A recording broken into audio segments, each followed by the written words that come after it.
Music Monday friends, welcome. I am up the street at First UMC here in Warsaw, and I have with me Terry White. He's one of the organists that plays here. This whole thing started during COVID with me bringing in some of my music friends to play and do some of their favorite things so that we don't all go nuts. And now that I'm in a new location, I thought, well, why am I not inviting my music friends from up here to do this? So I called Terry first, and so here we are.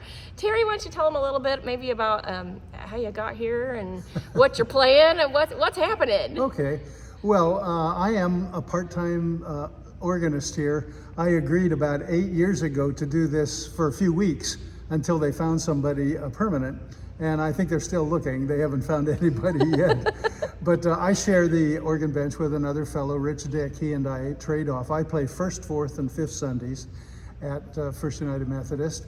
And this is a Goulding and Wood instrument. It's 2 manuals currently. It's expandable to 3, and we're working on getting some renovation done to it.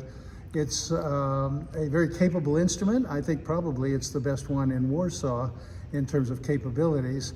And I was telling Andrea that I'm really just a gospel pianist, and I'm not equipped to milk this instrument for what it's worth. But I play for the services, and we have a good time. Currently, part of the organ is gone. They've handed it over to a gentleman from Wabash who's rebuilding sections of it. And so we're only working with part of an organ now. So sooner or later we'll get our organ transplant going, and we'll be back in business.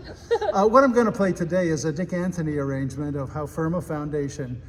I discovered that there's a church, the first church I live in Winona Lake here, and I discovered that the first church in Winona Lake built a building, and 101 years ago this Sunday, they dedicated their building, and they sang this hymn, How Firm a Foundation, as the dedication hymn for that building. But what I like about the arrangement is it starts with a canon form. You'll hear both voices, one in the treble and one in the bass. And then later on, there's some nice tone painting when it says, when through fiery trials my pathway shall lie. It gets kind of loud and minor, and then it smooths out, and ends with a great affirmation about the foundation on which our church is built is Jesus Christ our Lord and His Word. And it's just a great hymn both to sing and to play. And so here's Dick Anthony's arrangement of How Firm a Foundation. Awesome, thanks. Ready to go? Okay.